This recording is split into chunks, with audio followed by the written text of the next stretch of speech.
Breaking news చూస్తున్నాం. AP సచివాలయంలో అగ్ని ప్రమాదం చోటు చేసుకుంది. సెక్రటేరియట్ లోని రెండో బ్లాక్ లో ఉన్న బ్యాటరీలు ఉంచే ప్రాంతంలో అగ్ని ప్రమాదం జరిగినట్లు తెలుస్తుంది.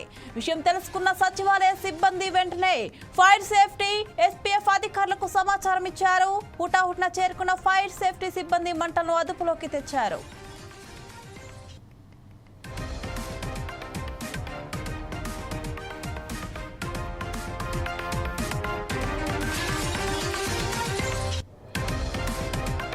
సచివాలయంలోని రెండో బ్లాక్ లోనే డిప్యూటీ సీఎం పవన్ కళ్యాణ్, హోంమంత్రి అనిత, ఆర్థిక మంత్రి పయ్యావుల కేశవ్, పౌర సరఫరాల శాఖ మంత్రి నాదెండ్ల మనోహర్, పర్యాటక మంత్రి కందుల దుర్గేష్, దేవాదాయ శాఖ మంత్రి ఆనం రామనారాయణ రెడ్డి, మున్సిపల్ శాఖ మంత్రి నారాయణ పేషీలున్నారు.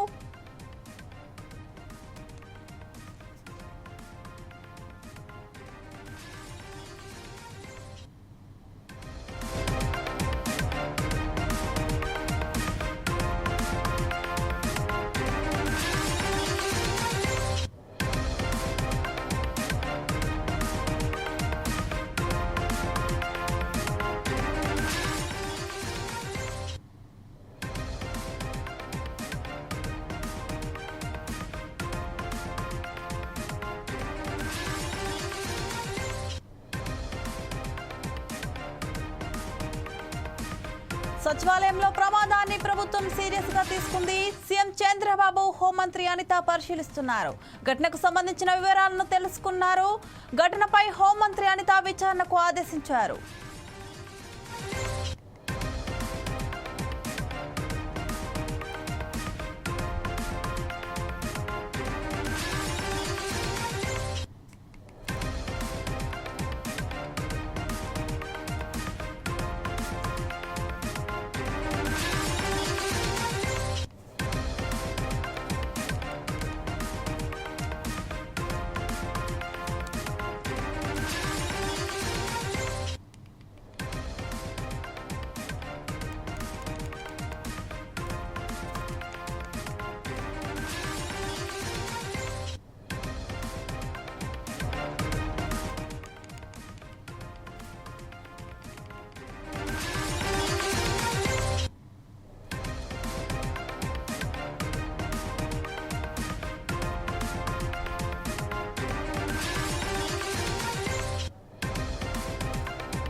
ఏపీ సచివాలయంలో అగ్ని ప్రమాదం చోటు చేసుకుంది.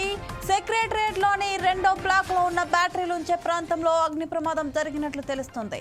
విషయం తెలుసుకున్న సచివాలయ సిబ్బంది వెంటనే ఫైర్ సేఫ్టీ ఎస్పీఎఫ్ అధికారులకు సమాచారం ఇచ్చారు. హుటాహుటిన చేరుకున్న ఫైర్ సేఫ్టీ సిబ్బంది మంటలను అదుపులోకి తెచ్చారు.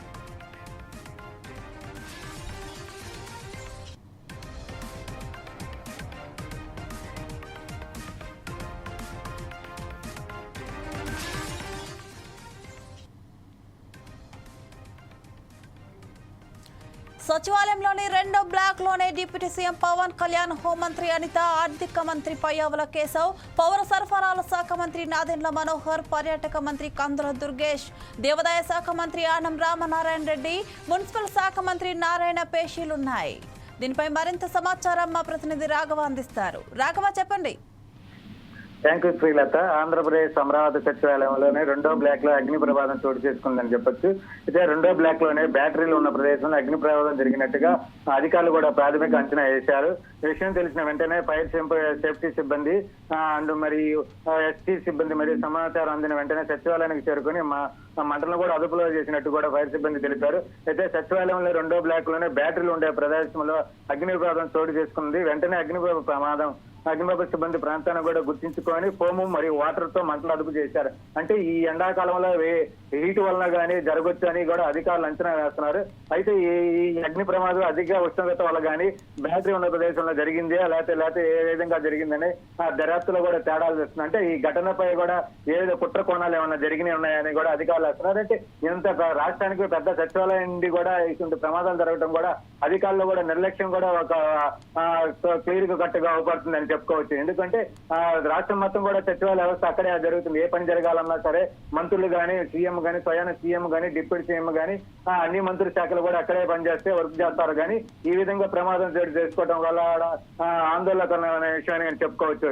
అయితే ఈ ప్రమాద సంఘటన వెంటనే తెలంగాణ హోంమంత్రి అనిత సీఎం ఆల్రెడీ అక్కడ అధికారులతో కూడా సమావేశం నిర్వహించి అసలు ఏ విధంగా జరుగుతుంది ఎలా జరిగింది అని కూడా ఒక అధికారులకు కూడా దిశానిర్దేశం కూడా చేశారు. ఇప్పటికే అనిత కూడా హోంమంత్రి అనిత కూడా ప్రదేశాన్ని కూడా పరిశీలించారు. పరిశీలించిన వెంటనే కూడా ఒక విచారణ అధికారులు కూడా సపరేట్ గా అధికారులు కూడా ఏర్పాటు చేసి దీని మీద వెంటనే విచారణ చేపట్టి కూడా మనకి వెంటనే చర్యలు తీసుకోవాలని కూడా ఆదేశించడం జరిగింది. ఈ కొద్దిసేపటి క్రితం కూడా సీఎం కూడా సంఘటన స్థలాన్ని చేరుకొని కూడా ఏ విధంగా జరిగింది అసలు ఆరా తీశారు.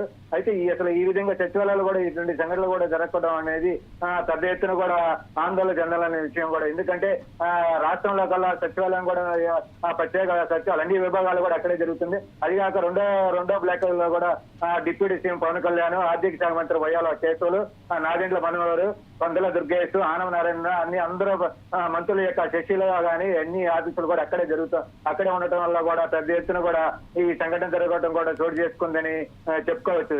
అంటే ఈ క్లుప్తంగా కూడా ఏ విధంగా జరిగింది, దీంట్లో వెనక ఏమైనా కుట్రకోణం ఏమైనా జరిగిందా, లేకపోతే బ్యాటరీ వల్ల కూడా విద్యుత్ సర్క్యూట్ వల్ల లేకపోతే అధిక ఉష్ణోగ్రత వల్ల జరుగుతుందా అనేది కూడా తేల్చాల్సింది అధికారులు. అంటే కంపల్సరీగా ఈ రాష్ట్రంలో ఈ సచివాలయంలో జరుగుతుందంటే అధికారుల నిర్లక్ష్యం కూడా కంపల్సరీగా ఉందని కూడా చెప్పుకోవచ్చు. శ్రీలత, రాఘవ, ఈ ఘటన ఎన్ని గంటల ప్రాంతంలో జరిగింది? ఇది జరిగినప్పుడు లోపల ఎవరైనా ఉన్నారా?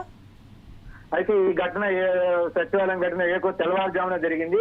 తెల్లవారుజామున సమయంలో అక్కడ సిబ్బంది పర్యవేక్షణ సిబ్బంది కూడా తెలుసుకొని సచివాలయ సిబ్బందికి ఫైర్ స్టేషన్ సిబ్బందిగా చేరవేయడంలో వాళ్ళందరూ ఆర్పేయడానికి రెడీ ఉన్నారంటే ఆ సమయంలో కూడా ఎవరి సిబ్బంది కూడా లోపల కూడా ఏం లేదు. ప్రాణ నష్టం అయితే ఏం జరగలేదని కూడా తెలుస్తుంది. అంటే సిబ్బంది కానీ ఎవరు లేరు. ప్రాణ నష్టం ఓన్లీ బ్యాటరీ సంబంధించిన రూమ్ లో ఉండడం వల్ల కానీ ఎవరు అక్కడ సిబ్బంది లేరు. చుట్టుపక్కల వెంటనే తెలియంలోనే కూడా ఫైర్ సిబ్బంది కానీ ఫైర్ సేఫ్టీ సిబ్బంది కానీ వెంటనే వచ్చి మంటలతోటి ఫోన్తో కూడా ఆర్పడం జరిగింది. శ్రీలత, రాఘవ, ఇది అధికారులు దీనిపై ఎలా స్పందిస్తున్నారు? ఎవరినైనా అనుమానిస్తున్నారా లేకపోతే అనుకోకుండా జరిగిందని అనుకుంటున్నారా? అయితే ఈ ప్రజెంట్ వాటికి బ్యాటరీలలో ఈ ఉష్ణోగ్రత వల్ల బ్యాటరీ హీట్ వల్ల కానీ ప్రాథమిక అధికారుల మటుకు ప్రాథమిక అంచనా వేస్తున్నారు. అంచనా వేసినట్టు కూడా ఇప్పటికీ తెలుస్తుంది. కానీ దీని కుట్ర వెనక ఉందని కోణంలో కూడా పరిశీలిస్తున్నారు. ఇప్పుడు కూడా అధికారులు కూడా ప్రతి దేనికి క్షుణ్ణంగా పరిగణించి ప్రతి సీసీ కెమెరాలు కూడా ఫుటేజ్ ఇప్పటికే సేకరించారు. ఏమైనా కుట్ర కోణాన్ని కూడా ఉంటే ఎలగదీస్తాము కంపల్సరీగా, దీంట్లో ఎవరినైనా సరే ఉపేక్షించలేదు అని అధికారులు కూడా స్పష్టం చేస్తున్నట్టు తెలుస్తుంది. అయితే ఈ విధంగా జరగడం కూడా ఒకే ఆశ్చర్యానికి కూడా లోనవుతుంది. ఎందుకంటే సచివాలయం కూడా పూర్తిగా సీసీ కెమెరా ఆధ్వర్యంలోను ప్లస్ ఈ యొక్క సెక్యూరిటీ కూడా సిబ్బంది కూడా ఎప్పటికప్పుడు అలర్ట్ గా ఉంటారు. మరి ఏ విధంగా జరుగుతుందో, ఉష్ణోగ్రత జరుగుతుందా లేకపోతే ఏమైనా కుట్రకోణం జరుగుతుందా కూడా అధికారులు కూడా దీంట్లో అధికారుల నిర్లక్ష్యం ఉంది. అసలు బ్యాటరీ కూడా ఎలా ఉంది, అసలు ఏంటి ఎప్పటికప్పుడు ఆనా తీసుకున్న బ్యాటరీ ఎక్స్పైర్ అయిందా లేకపోతే